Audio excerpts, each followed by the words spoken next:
What's your realistic expectations the rest of the season? You look at the schedule. Now, we're not sure. We'll probably find out later today or early tomorrow whether Wisconsin is even going to be at the Big House Saturday night.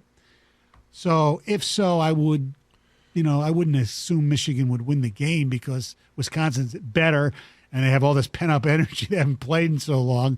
So I don't think Michigan would beat Wisconsin. I think they, despite what everybody thinks, I think they might, out of Rutgers, Maryland, and Penn State, let's say they win 2 of those.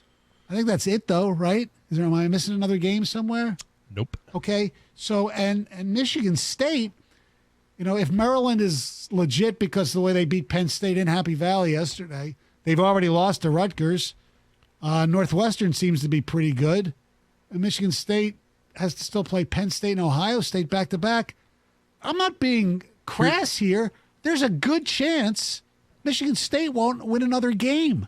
Here's their remaining 5. You already named a couple of them. They've got Indiana at home, on the road to Maryland, Northwestern, Ohio State at home, and on the road to Penn State. Right. There's a chance they won't win another game. Now, whoever the crossover will be for Week 9, that remains to be seen. And here's the other thing.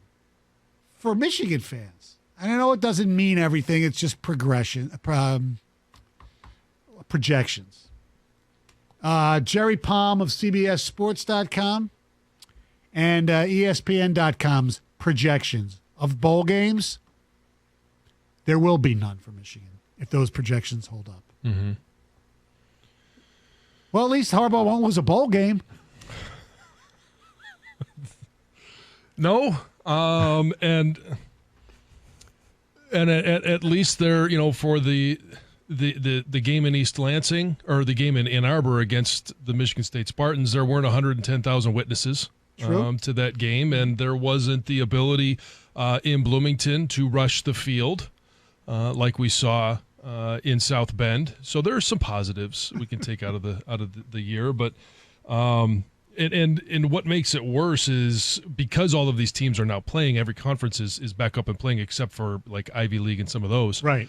They had said that you didn't have to have that 500 record, and you still don't have to have that 500 record, but there are going to be some other teams that'll be chosen because they do have that record. Right, and there's less bowl games because bowls like the Quick Lane and some of the others have decided, you know what, we don't need to have a bowl game this year because we're not going to have fans anyway, so why bother?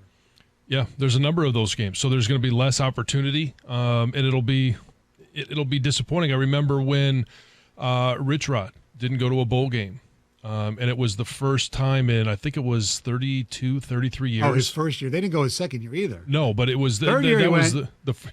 Dan Mullen kicked his ass, right? Yes, but there was it's that sour feeling because you've grown accustomed to going to bowl games. You've grown accustomed to. That's what you do around New Year's.